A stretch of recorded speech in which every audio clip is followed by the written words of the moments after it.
का हमारे YouTube channel पे बात करेंगे इंडियन ऑयल शेयर के बारे में। काफ़ी सारी नई अपडेट्स आती नज़र आ रही हैं और वीडियो के एंड पर बात करेंगे कुछ डिविडेंड स्प्लिट और काफ़ी सारी कंपनियों ने नए बोनस की घोषणा भी करी है। तो वीडियो को शुरू करने से पहले एक छोटी सी रिक्वेस्ट उन लोगों से भी करना चाहेंगे, चैनल पर फर्स्ट टाइम आया तो चैनल को सब्सक्राइब ज़रूर कर लीजिए ताकि आने वाला सारा अपडेट आप तक पहुंचता रहे। तो फिर शुरू करते हैं आज की ये वीडियो। मैं हूं आपका दोस्त करण, स्वागत है आपका अपने ही। तो यहाँ पर कंपनी ने डिविडेंड की घोषणा फाइनली कर ही दी। 5 रुपए का डिविडेंड यहाँ पर देखने के लिए मिलने वाला है। हर एक शेयर पर 5 रुपए का डिविडेंड कंपनी ने अनाउंस किया है। शेयर बाजार को कंपनी ने बताया है डिविडेंड पात्र शेयर होल्डर्स को 11 जनवरी 2026 को या उससे पहले ही पेमेंट जो है वो कर दिया जाएगा। यानी कि अभी पेमेंट का डेट जो है वो आप नोट कर सकते हैं। 11 जनवरी तक पेमेंट जो है वो अकाउंट्स में आती नजर आएगी। इसी के अलावा डिविडेंड के लिए जो रिकॉर्ड डेट है, यानी कि डिविडेंड की अमाउंट किन लोगों को मिलेगी, जिनके अकाउंट में 18 दिसंबर को ये शेयर डीमैट अकाउंट में ऐड होगा। उसी के अलावा अगर मेन पॉइंट को समझते हैं तो रिकॉर्ड डेट तक जिन शेयर धारकों के नाम शेयरों के लाभार्थी मालिकों के तौर पर registered of members of the company या फिर डिपॉजिटरी, जो कि हम कह ही रहे हैं रिकॉर्ड्स में होंगे, वे डिविडेंड पाने के हकदार होंगे। इसके अलावा देखिए इंडियन ऑयल ने वित्त वर्ष 25 के लिए शेयर होल्डर्स को पहले 3 रुपए का फाइनल डिविडेंड भी दिया था। शेयर की फेस वैल्यू अभी भी 10 रुपए है। कंपनी जुलाई 1996 में शेयर बाजार में लिस्ट। और तो और अक्टूबर महीने में भी इंडियन ऑयल के शेयर पर एक एमके ग्लोबल फाइनेंशियल सर्विस ने बाइंग की रेटिंग के साथ 190 रुपए प्रति शेयर के टारगेट प्राइस दिया। मोतीलाल ओसवाल ने होल्ड रेटिंग के साथ 152 रुपए का टारगेट भी दिया। समझा जाए तो 29 लाख से ज्यादा के शेयर होल्डर, करीब 29.2 लाख से ज्यादा के शेयर होल्डर यहाँ पर निवेशकों को 400 करोड़ रुपए का लाभ मिलता नजर आएगा डिविडेंड के माध्यम। जैसे कि मैंने आपको पहले भी कहा कि सितंबर तक अगर हिसाब बनाते हैं तो इंडियन ऑयल कॉर्पोरेशन के 29.2 लाख शेयर धारकों थे, यानी कि वे शेयर धारक जिनकी अतिरिक्त शेयर पूंजी 2 लाख तक थी, जिनके पास कंपनी की 5.64% हिस्सेदारी थी। इन शेयर धारकों को कुल लगभग 400 करोड़ का भुगतान किया जाएगा। सरकार जिसकी इंडियन ऑयल में 51.5 हिस्सेदारी है, कुल 3636 करोड़ के भुगतान की हकदार होगी। इंडियन ऑयल की अपस्ट्रीम समक्ष कंपनियां ऑयल इंडिया, ONGC, जिनकी रिफाइनरी मेकमश 5.1, 14.2 हिस्सेदारी है और इसी के अलावा बहुत सारी चीजें जो है यहाँ पर देखने के लिए मिल रही। और तो और मेन पॉइंट समझे तो एक पॉइंट समझने के लिए है, पहले 5 मिनट के लिए बिल्कुल फोकस करेंगे क्योंकि ये अपडेट काफी चीजें सुलझाएगी और काफी चीजें दिखाएगी, जिससे आपको काफी चीजें क्लियर भी हो। देखिए अमेरिका का टैरिफ फुस होता नजर आया क्योंकि भारत ने 5 महीने में रूसी तेल खरीद का एक रिकॉर्ड बना। बेशक डोनाल्ड ट्रंप ने 25% का टैरिफ लगाकर भारत रूस के बीच तेल खरीद पर नहीं पड़ा असर कोई भी। कुछ महीनों में भारत ने रिकॉर्ड स्तर पर रूसी कच्चा तेल खरीदा। भारत का रूस से कच्चा तेल आयात नवंबर में 4% बढ़कर 5 महीनों में सबसे अधिक 2.6 अरब यूरो तक पहुंच गया। इससे तेल से रिफाइंड फ्यूल की बड़ी मात्रा ऑस्ट्रेलिया को भी निर्यात की गई। वैसे तो देखा जाए अगर यूरोपियन रिसर्च सेंटर CRE की बात करें तो उन्होंने एक रिपोर्ट में कहा है कि रूसी कच्चे तेल के मामले में भारत नवंबर में चीन के बाद दूसरा सबसे बड़ा खरीदार रहा। पहले अक्टूबर में भारत ने रूस से 2.5 अरब यूरो का कच्चा तेल खरीदा और नवंबर में रूस से कुल कच्चे तेल का निर्यात 47% चीन और 38% भारत का रहा, यानी कि 6% तुर्की और 6% यूरोपियन संघ के हिस्से आए। अब देखिए बेनिफिट क्या है। देखिए अगर भारत कच्चा तेल, सरकारी भारतीय रिफाइनरियां अगर कच्चा तेल रूस से खरीद रही हैं तो एक बेनिफिट वाली ही बात है। इससे कंपनियों को काफ़ी आकर्षित रेट पर कच्चा तेल खरीदने के लिए मिलता है। अदर कंट्रियों से हिसाब लगाएं तो लगभग सस्ता ही पड़ता है, जो कि मैंने पहले आप लोगों के साथ काफ़ी डीप एनालिसिस किया ही हुआ है। वहीं पर centre for research on energy and clean air की बात करें तो भारत रूस से कच्चे तेल का आयात अक्टूबर की तुलना में 4% बढ़ता नजर आया और कुल आयात मात्रा लगभग स्थिर रही, यानी कि पिछले 5 महीनों की खरीद रही और संस्था का अनुमान है कि दिसंबर में भी यह खरीद बढ़ सकती है। तो ये भी एक पॉजिटिव पॉइंट है कि अगर दिसंबर में भी यह खरीद बढ़ती नजर आती है तो, क्योंकि रूसी तेल पर अमेरिका प्रतिबंध लागू होने से पहले कुछ ऑयल टैंकर रवाना हुए। यानी कि अब देखिए इस चीज से तो एक चीज क्लियर होती है कि जो पहले से ही टैंक यहाँ पर जो प्रतिबंध के बाद, प्रतिबंध से पहले ही ऑयल टैंकर मंगवाए हुए हैं या फिर ऑर्डर किए हुए हैं तो वही आते नजर आएंगे, यानी कि कोई नया ऑर्डर यहाँ पर नहीं बताया जा रहा इस अपडेट के अकॉर्डिंग। फिर centre for research on energy and clean air की बात करें, इनकी रिपोर्ट के अनुसार एक चीज और है, यहाँ पर 22 अक्टूबर को रूस से बड़ी तेल कंपनियों रोजनेफ्ट, लुकोइल प्रतिबंध लगा दिए थे। यूक्रेन युद्ध के लिए रूस की धन आपूर्ति सीमित करने के इरादे से यह पाबंदी लगाई गई थी, लेकिन इन प्रतिबंधों के बाद रिलायंस, HPCL, मित्तल एनर्जी और Mangalore refinery and petrochemical limited ने रूसी तेल का आयात अस्थायी रूप से रोक दिया। लेकिन एक पॉइंट पॉइंट पॉजिटिव है। इंडियन ऑयल कॉर्पोरेशन और जैसी सार्वजनिक क्षेत्र की कंपनियां अब भी गैर प्रतिबंधित रूसी आपूर्तिकर्ताओं से खरीद जारी रखे, तो ये एक पॉजिटिव अपडेट हमें देखने के लिए मिल रही है। सीआरई ने कहा कि नवंबर में जहां निजी तेल कंपनियों के आयात में हल्की गिरावट आई, वहीं सरकारी तेल कंपनियों ने रूसी कच्चे तेल से खरीद 22% तक बढ़ा दी। यानी कि अगर सरकारी तेल कंपनियां रूस से कच्चा तेल खरीद रही हैं और कच्चे तेल के दाम कम है, पेट्रोल डीजल के दाम बढ़े ही हुए हैं या फिर कम नहीं हुए, तो इन तीनों ही पॉइंटों से यहाँ पर एक चीज क्लियर होती कि कहीं ना कहीं क्वार्टर 3 में कंपनी के प्रॉफिटेबल होने के चांसेस ज्यादा बढ़ते नजर आते हैं। दुनिया का वैसे तो तीसरा सबसे बड़ा तेल आयातक भारत 2022 में यूक्रेन युद्ध शुरू होने के बाद रूस से रियायती दरों पर तेल खरीदने वाला सबसे बड़ा ग्राहक बन गया। कभी 1% से भी कम रहा रूसी तेल आयात का हिस्सा बढ़कर भारत के कुल तेल आयात का लगभग 40% हो गया।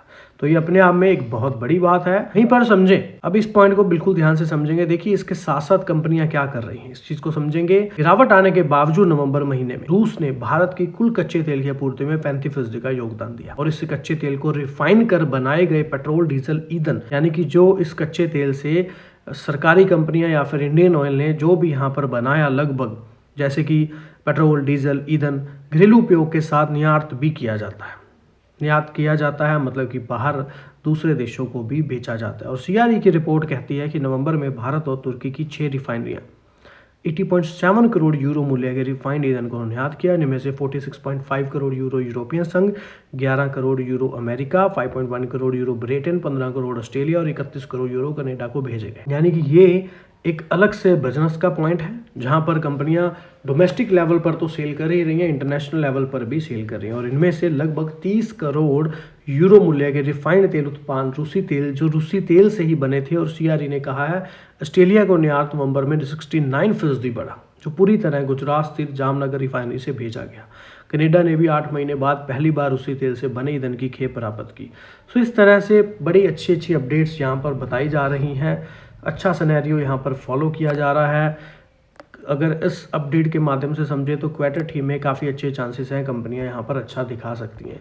और फिर हमको डिविडेंड भी देखने के लिए 5 रुपये का साथ में मिल ही गया। तो कच्चे तेल की कीमतों में नरमी, जीआरएम में मजबूती, एलपीजी के नुकसान में कमी आने से ऑयल मार्केटिंग कंपनियों की रेटिंग में बदलाव देखने को भी मिल सकता है। अब ऐसा होगा यानी वो तो खैर बात की बात है, लेकिन अपडेट क्या है उसको समझ लें। तो वैश्विक तेल और गैस परिदृश्य से संकेत मिलता है कि आने वाली जो कुछ तिमाहियां हैं, कुछ महीने हैं, डाउन स्ट्रीम रिफाइनरी और मार्केटर यानी कि तेल विपणन कंपनियां या ऑयल मार्केटिंग कंपनियां अप स्ट्रीम की तुलना में बेहतर प्रदर्शन कर सकते हैं, क्योंकि कच्चे तेल की कीमतें जो कि सबसे इंपॉर्टेंट है, ब्रेंट 60 से $65 प्रति बैरल के स्तर पर स्थिर रहने या नीचे की ओर जाने की संभावना ज्यादा बन रही है।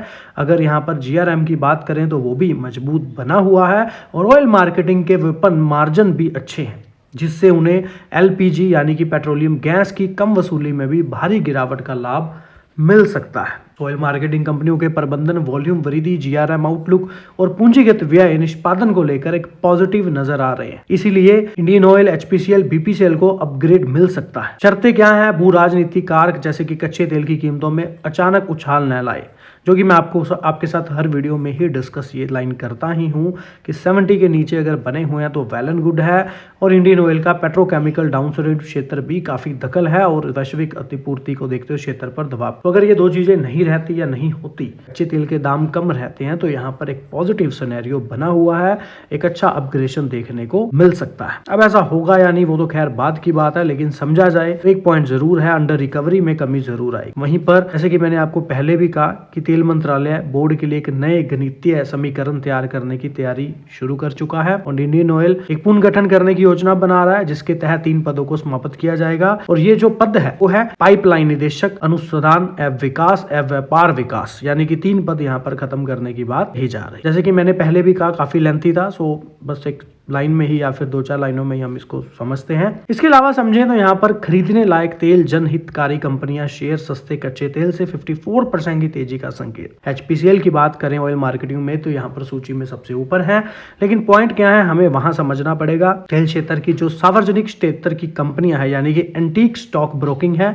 उन्होंने तेल विपणन कंपनियां यानी कि ऑयल मार्केटिंग कंपनियां 3 है जो कि एक मजबूत रिपोर्ट जारी की है। ब्रोकरेज फर्म का कहना है कि निवेशकों के दृष्टिकोण से शेयर फिलहाल बेहतर स्थिति में है, क्योंकि भविष्य की जो संभावनाएं हैं या फिर मूल्यांकन भी करें तो दोनों ही अट्रैक्टिव दिख रहे हैं। और रिजल्ट क्या है, एट द एंड फर्म ने तीनों शेयरों पर खरीदारी की सिफारिश को बरकरार रखा है। मेन पॉइंट समझे तो यहाँ पर एंटीक स्टॉक ब्रोकिंग द्वारा जो एक पॉजिटिव रिपोर्ट के बाद तेल विपणन कंपनियां सुर्खियों में भी आती नजर आई, जिससे इंडियन ऑयल के शेयरों में भी काफ़ी ज़्यादा तेजी का अनुमान लगाया गया है। ब्रोकरेज फर्म ने कहा कि मजबूत मार्जिन, कच्चे तेल की जो कीमतें नीचे की तरफ हैं और फिर तेल कंपनियों के लिए अनुकूल आय चक्र का निर्माण कर रही हैं। और तो और नरम कीमतों की वजह से अंतर्राष्ट्रीय बाजार में कच्चे तेल की कीमतें 60 से $62 बैरल की बनी हुई हैं।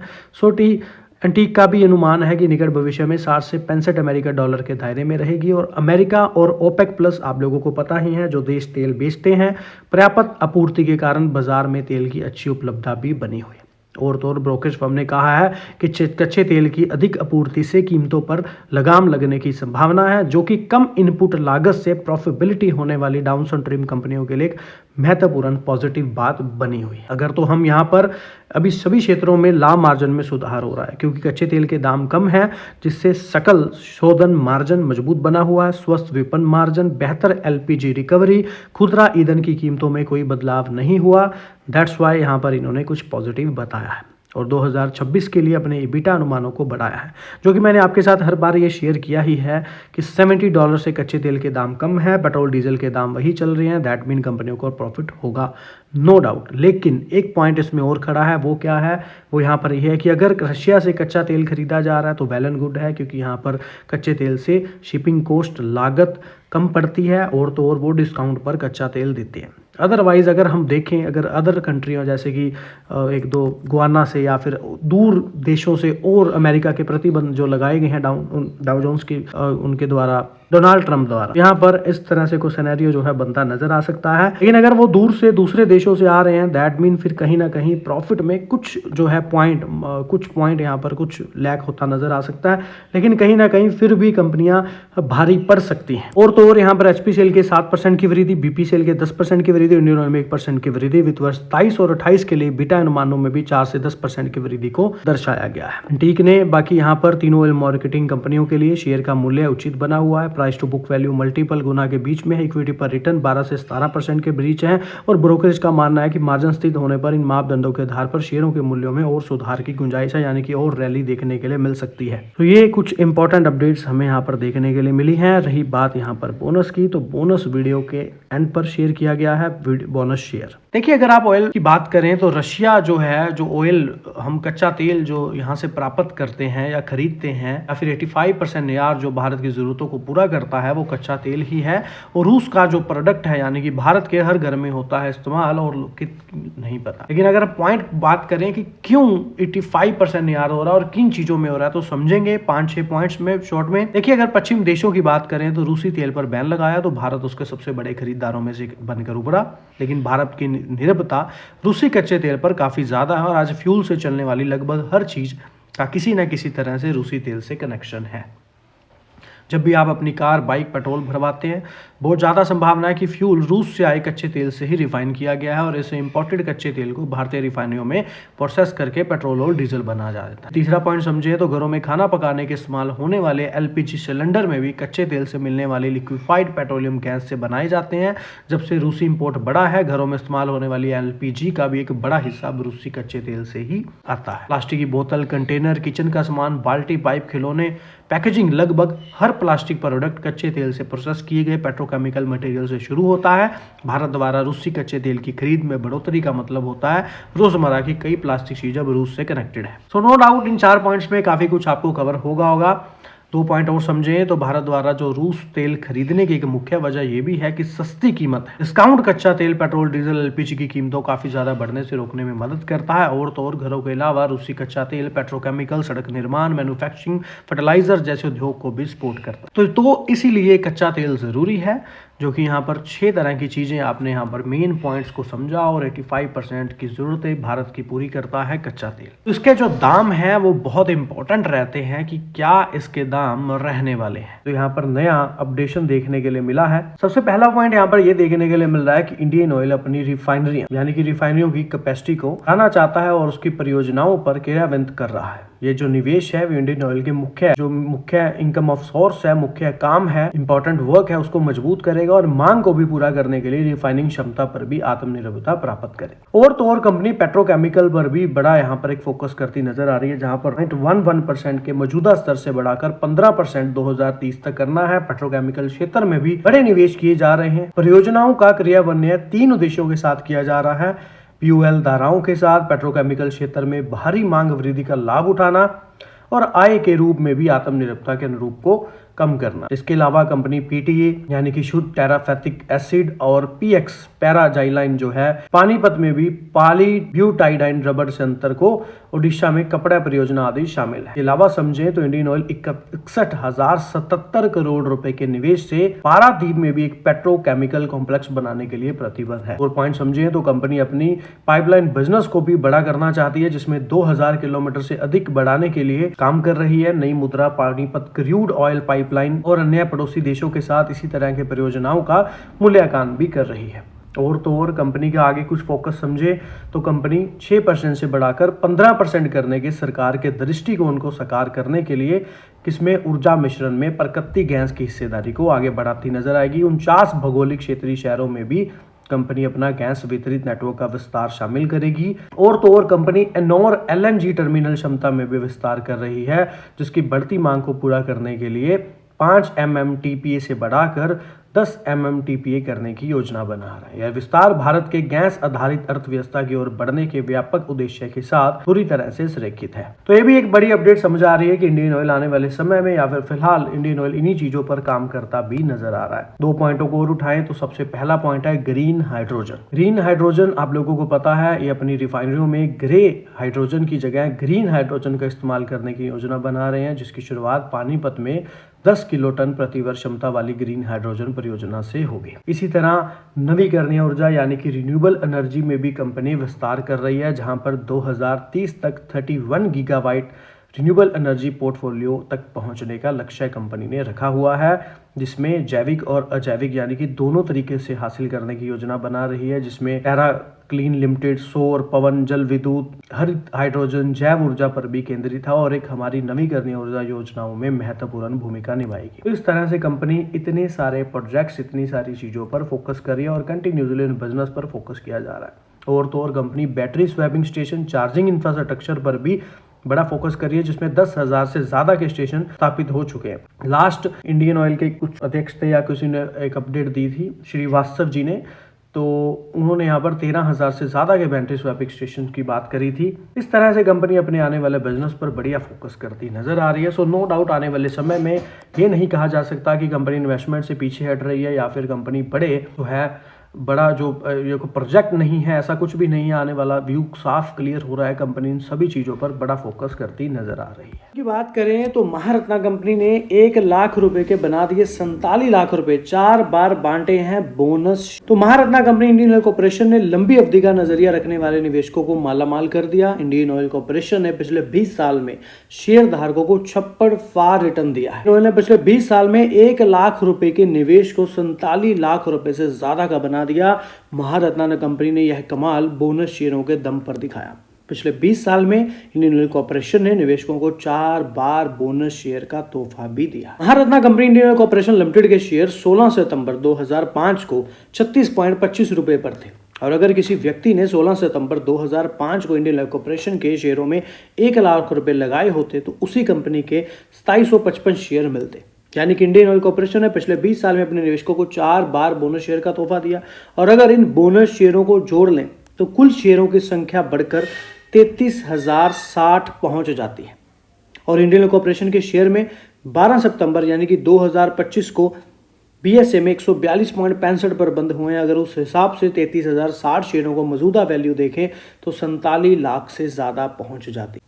पिछले 20 साल में अपने शेयर धारकों को 4 बार बोनस शेयर दिया। अक्टूबर 2009 में कंपनी ने निवेशकों को 1.1 के अनुपात में बोनस शेयर जारी किए। कंपनी ने हर शेयर पर 1 शेयर पर बोनस शेयर बांटा। फिर अक्टूबर 2016 और मार्च 2018 में भी कंपनी ने 1.1 रेशो में बोनस शेयर दिए।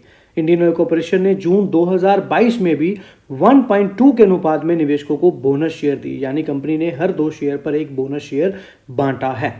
महारत्ना कंपनी कॉर्पोरेशन ने अगस्त 2003 में भी 1.2 के रेशो में बोनस शेयर बांट चुकी है। हालांकि हमने अपने कैलकुलेशन में केवल 20 साल में दिए गए बोनस शेयरों को शामिल किया है। हमने अपने कैलकुलेशन में कंपनी की तरफ से दिए गए डिविडेंड को शामिल नहीं किया। अगर डिविडेंड की अमाउंट भी देखें तो वो एक अलग सिनेरियो जो है बनता नजर आएगा। अकेला बोनस ही कंपनी का 1 लाख रुपए का 20 साल में 47 लाख रुपए करने का दम दिखा चुका है। आगे का सिनेरियो समझे तो आगे के लिए देखिए बहुत सारी चीजें हैं। क्रूड ब्रांड के प्राइजेस, कंपनी के क्वार्टरली रिजल्ट, अब कंपनी देखिए ग्रीन एनर्जी, रिन्यूएबल एनर्जी पर भी फोकस बढ़ाती नजर आ रही है। निवेश आगे बढ़ता जा रहा है। कहीं ना कहीं साहनी जी काफी कोशिश कर रहे हैं, काफी प्रयास कर रहे हैं, जो कि पिछले 1 महीने में हमने उनकी सारी स्टेटमेंट लगभग आपके साथ शेयर करी ही हैं और आगे भी की ही हुई हैं। तो कंपनी ने बनाया अगले 5 साल का प्लान। क्रूड रिफाइनिंग बढ़ेगी, 1.66 लाख करोड़ का निवेश होगा। देश की सबसे बड़ी तेल रिफाइनरी और fuel retailer Indian oil corporation ने आने वाले 5 साल में अब तक की सबसे बड़ी विस्तार योजना का ऐलान किया। चेयरमैन अरविंदर सिंह साहनी को शेयरधारकों को बताया कि कंपनी ट्रेडिशनल ऑयल कॉर्पोरेशन को मजबूत करने के साथ साथ पेट्रोकेमिकल्स और नेचुरल गैस और रिन्यूएबल एनर्जी में भी तेजी से निवेश करेगी। इसके लिए इंडियन ऑयल 1.66 लाख करोड़ रुपए खर्च करेगी। कंपनी का कहना है कि वह अपने रिफाइनिंग बिजनेस को अपग्रेड करना चाहती है। कंपनी अपनी क्रूड ऑयल रिफाइनिंग क्षमता को भी 80.75 मिलियन टन प्रति वर्ष से बढ़ाकर 2028 तक 98.4 मिलियन टन कर देगी। पानीपत, गुजरात, बरौनी रिफाइनरी में भी एक्सपेंशन प्रोजेक्ट चल रहे हैं। पाइपलाइन नेटवर्क को भी 22,000 किलोमीटर तक बढ़ाया जाएगा, जिसके लिए 21 प्रोजेक्ट पर काम हो रहा है। और नेपाल समेत कंपनी ने कहा है कि नए स्टोरेज फैसिलिटी बनाए जा रहे हैं, जिससे क्रॉस बॉर्डर एनर्जी भी सप्लाई मजबूत होगी। तो इस एक स्टेटमेंट में काफ़ी सारी चीज़ें हमने पढ़ी और सुनी समझी। दूसरा पॉइंट समझे तो आईओसी पेट्रोकेमिकल प्रोडक्शन को भी 4.3 मिलियन टन से बढ़ाकर 2030 तक 13 मिलियन टन से ज़्यादा करने का लक्ष्य रखती है। खास फोकस स्पेशलिस्ट जो केमिकल्स हैं उन पर होगा। भारत में भारी आयात निर्भरता है और कंपनी के 40,000 से तो ज़्यादा भारत में पेट्रोल पंप हैं वो अब मल्टी एनर्जी हब में भी बदलेंगे, जहां EV charging, battery swapping, CNG, LNG dispensing और अन्य सेवाएं मिलेंगी। और आईओसी ने क्लीन एनर्जी प्रोजेक्ट्स यानी कि रिन्यूएबल एनर्जी प्रोजेक्ट्स के लिए या फिर ग्रीन हाइड्रोजन पर भी कंपनी का बड़ा फोकस है। 2.5 लाख करोड़ रुपए का बजट तय किया है। लक्ष्य है कि 2040 तक तो नेट जीरो ऑपरेशन एमिशन हासिल किया। एक अच्छी स्टेटमेंट साहनी जी द्वारा इन फ्यूचर ऐसी स्थितियों में दी गई है, जो कि एक बढ़िया बात है। लेकिन जैसे कि मैंने आपको इंडियन ऑयल पर लास्ट वीडियो में डिस्कस किया ही था स्टार्टिंग और नो डाउट कंपनी का डिविडेंड यील्ड आपको पता ही है। 2023 की बात कर लें तो 8 रुपये डिविडेंड दिया है कंपनी ने 10 नवंबर और 28 जुलाई को। 7 रुपये का डिविडेंड 2024 को भी 12 जुलाई को मिला और फिलहाल एक फाइनल डिविडेंड जो है 8 अगस्त। नो डाउट कंपनी की बोनस हिस्ट्री भी अच्छी रही है। 2003 से कंपनी ने बोनस देने शुरू किए हैं 1.2, 1.1, 1.1 के अनुसार। 2022 में भी कंपनी ने 1.2 रेशो का बोनस दिया। वहां से कंपनी धीरे धीरे 257 इलेक्ट्रिक वाहन स्टेशन तक पहुंच चुकी है। तो ये काफ़ी अच्छी बात है।